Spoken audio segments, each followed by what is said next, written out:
Mr Nosey and the Beanstalk. Mr Nosey is one of those people who is curious about everything.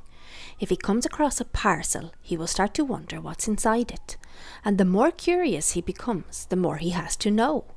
And even if it is addressed to someone else, Mr Nosey will not be able to stop himself opening it, just to have a look. His curiosity always gets the better of him. One day, Mr Nosey was out for a walk when he met a wizard. The wizard was holding a small bag. Mr Nosey, being Mr Nosey, had to know what was inside the bag. The wizard told him that it was a bag full of magic beans. Mr Nosey had to know what was magic about them. "I will give you one bean," said the wizard, "and if you take it home and plant it, you will find out.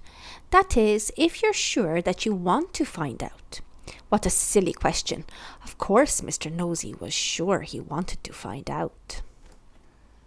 At home, Mr Nosey planted the bean in his garden. The next morning he could not believe his eyes.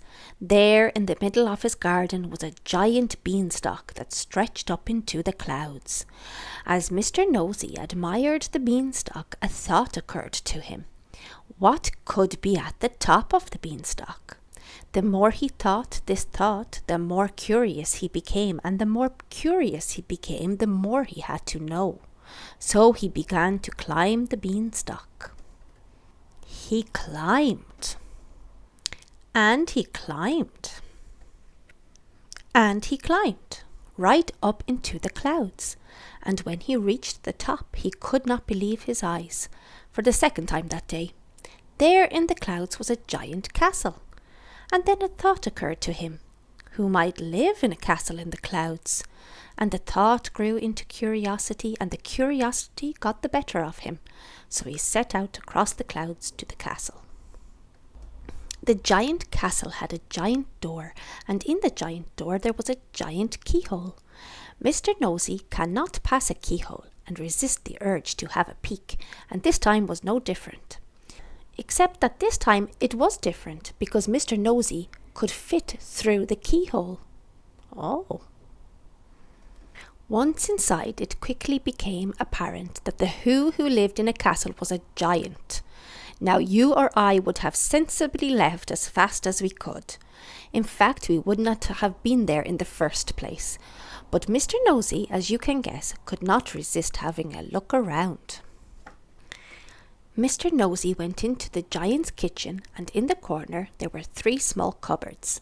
Of course Mr Nosey had to know what was inside them. He opened the first cupboard. Inside was a small bag. Before he could look inside the bag, he heard a terrifying sound. Thump, thump, thump. It was the thud of the giant's heavy-booted footsteps somewhere in the castle, and they were getting closer. Mr Nosey grabbed the bag, scrambled through the keyhole, and slithered back down the beanstalk as fast as he could. Safely back at home, he discovered that the bag was full of gold coins. That night he could not sleep. He lay in bed thinking about the other 2 cupboards. What could they contain? He just had to know. Early the next morning, back up the beanstalk went Mr Nosey, back through the keyhole and back to the second cupboard in the giant's kitchen. Inside it was a hen. That's curious, thought Mr Nosey to himself, not for the first time in this story. He picked up the hen, and there was a golden egg. "A hen that lays golden eggs?" murmured Mr Nosey. "I'll need to take this home for a closer look." And then Mr Nosey heard the heavy boots of the giant coming down the stairs. Thump, thump, thump. Mr Nosey tucked the hen under his arm and ran for his life. The hen fascinated Mr Nosey, but it did not stop him thinking about the 3rd cupboard. He was terrified of the giant, but his curiosity overcame his fear, and so the following morning back to the giant's kitchen he went. He opened the 3rd cupboard, and in it was a golden harp. A golden harp that was singing.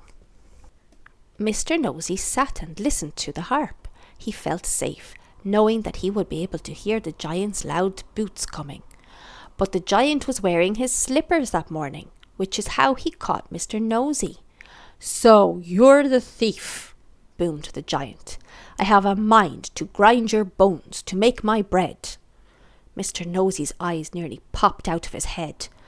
"But I won't," continued the giant. "I prefer cornflakes for breakfast. Now I know what to do with you. Since you are so interested in what is in my cupboards, you can clean them out for me."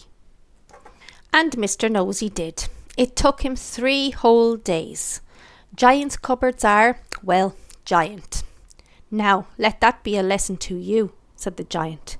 And you'd think it would have been, but the very next day Mr Nosey came upon an empty house, and the front door was open, and on the kitchen table were 3 bowls of porridge. But that's another story.